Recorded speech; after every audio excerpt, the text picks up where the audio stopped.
Hello there friends, welcome back to another episode of Generation Tech. My name is Alan, and yes, I've changed my mic cover. I know a lot of people were complaining that they didn't like the color pink, so I made it black. Shouldn't have any problems now.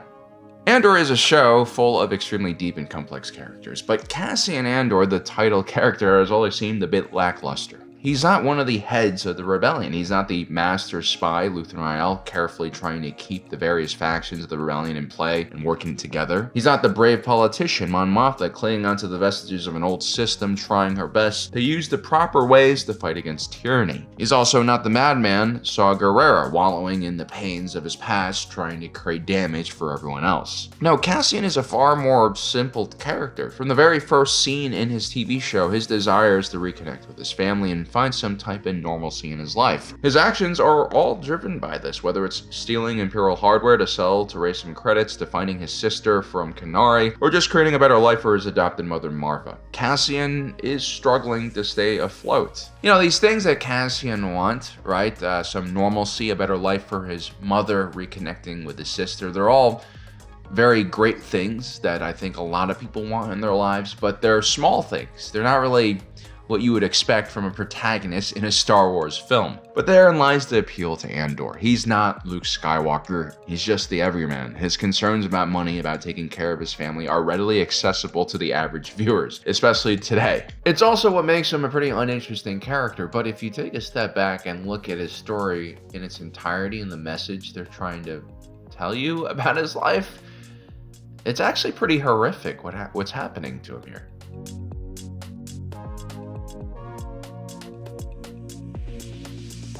When we talk about fatalistic narratives, we usually are thinking about grim franchises like the Warhammer 40k universe. You know, the Imperium of Man, heresy alert, is in a constant state of death and decay. But that's more of an environment and mood that is pervasive in the 40k universe. Like, you have individuals who have the ability to succeed, who have hope.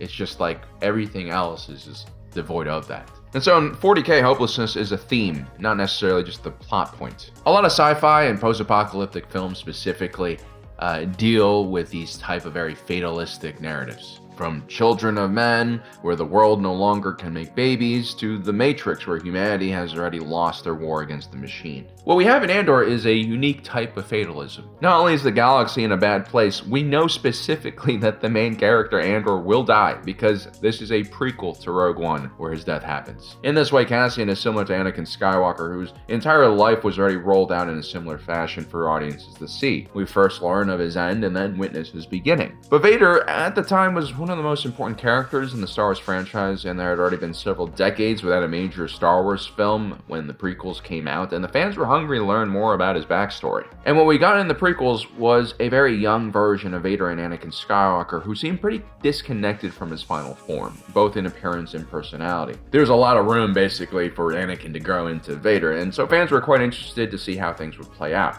I also think there were like some new fans who didn't realize that Anakin would turn into Vader, and that probably made the whole show either more watchable or less watchable. Cassian Andor, on the other hand, was a pretty forgettable supporting character in Rogue One. If anything, he played the by-the-books military officer who was just following orders. He wasn't a bad character by any means, but I think we were all surprised when they announced that they were going to make an entire TV series about his backstory.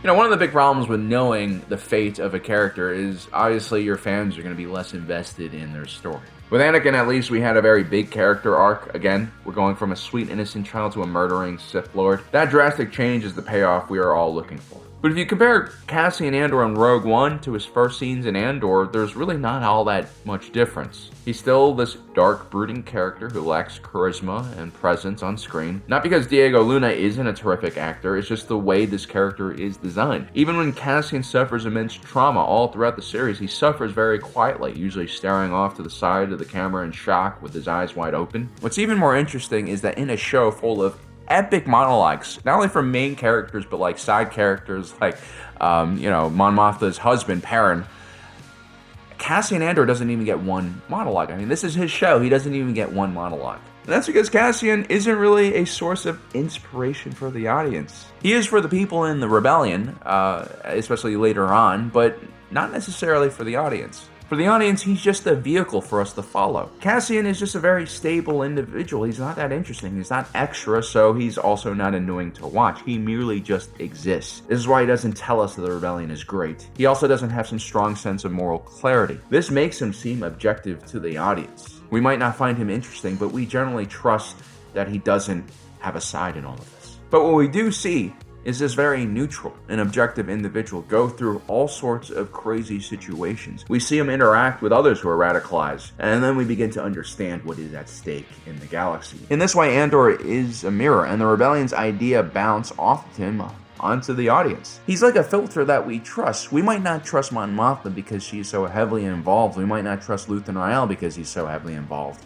But Cassian has been already created as this neutral, objective observer. And so it's through Cassian's neutral eyes that we learn about just how brutal the Empire's incarceration system is. It's because of Andor we also learn about how stupid some factions of the rebellion are, like Maya Pei's brigade. You know, the presence of Maya Pei's brigade supports the Empire's idea that the rebellion is very chaotic, and then the appearance of the Narkina 5 prison is clear support for the rebellion, because the Empire is a tyrannical, evil organization. Only Cassian can present these type of arguments for both sides, because this is what his character is intended to do.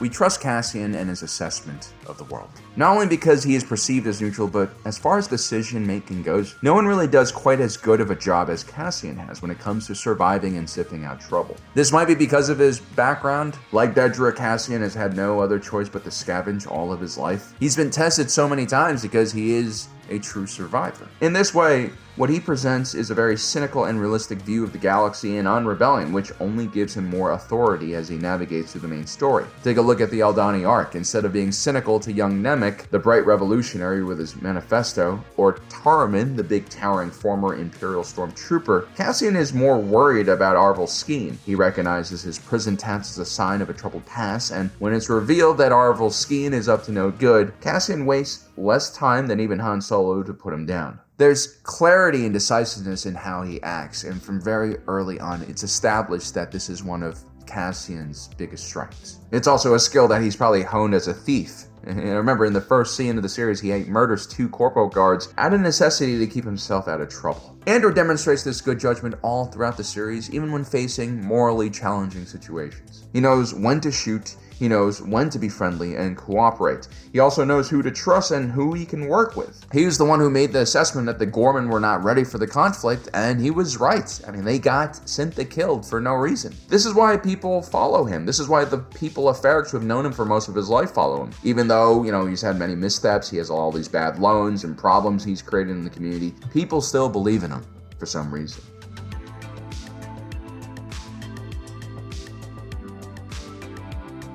One doesn't become this competent and have such a sharp sense of what's going on in a vacuum. These are skills that need to be honed and learned over a period of time. And if we take a look at Cassian's life, we sadly see an individual who has never really been in control of his destiny and path in life.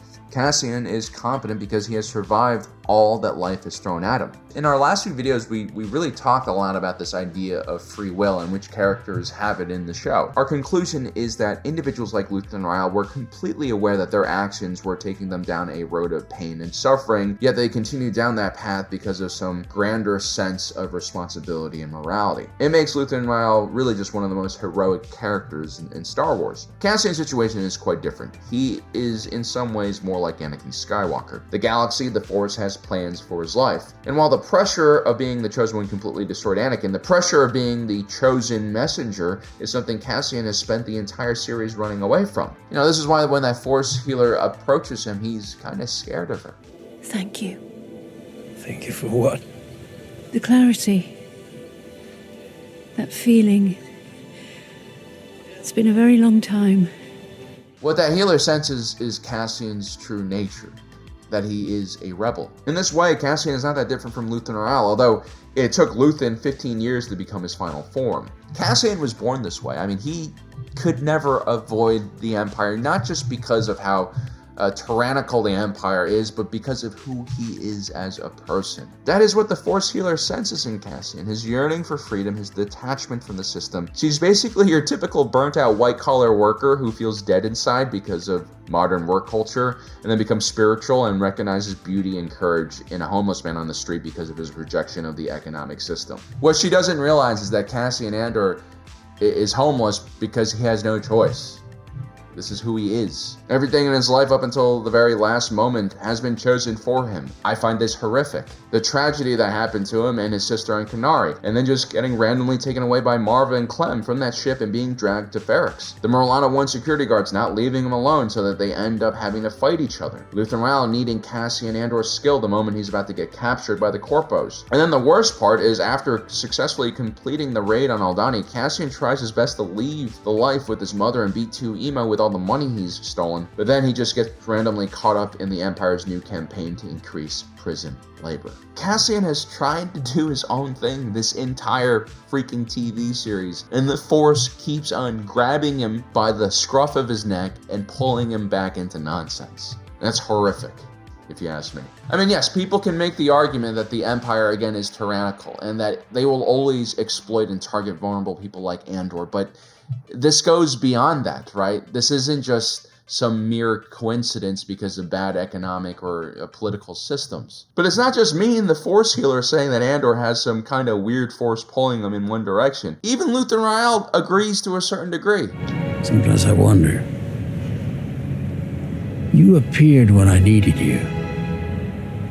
Aldhani, Narkina, Ferrix, Sinar, Mineral, Gorman. Luthen, the super pragmatic individual who depends heavily on accurate intel to survive, is beginning to think that there might be something more to Andor, something divine. Is he kind of losing his mind? Is the pressure too much for Luthen at this point? Or is he just being the very analytical and wise individual that he is? As a collector of antique goods and historical items, Luthen has also always carried around a kyber crystal. Maybe that's a sign of his own spirituality and belief. But once again, when Luthen brings up this idea that, Andor might be chosen, Cassian just kind of rejects it. Eventually it'll hang us both, won't they? We set that course the first time we met. Speak for yourself. You see no truth in that? I make my own decisions. Is that what you've been doing?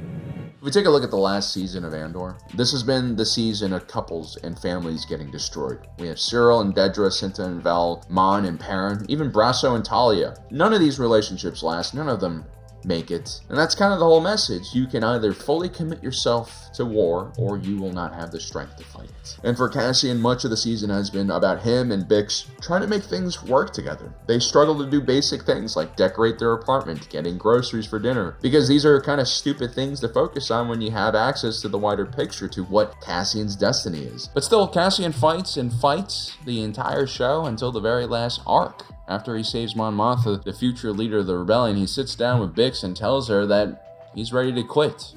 I've done what I can. And I've done a lot.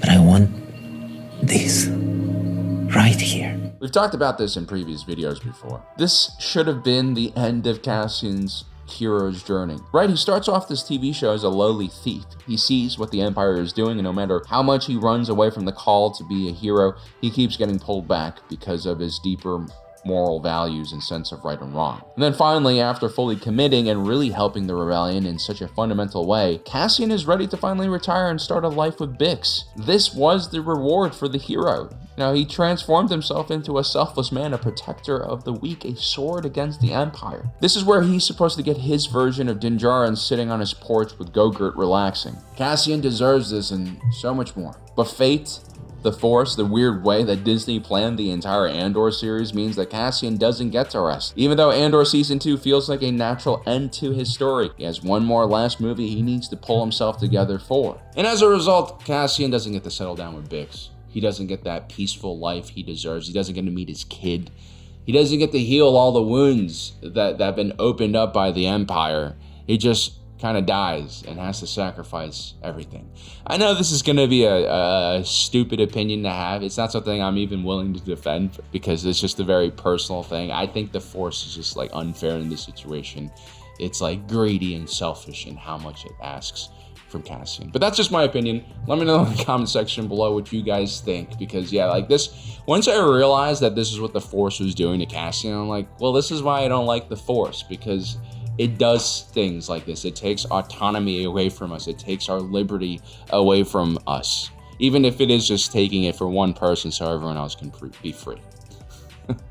Well, guys, I hope you enjoyed today's video. Don't forget to subscribe and hit that notification button down below so you don't miss out on the rest of our awesome content.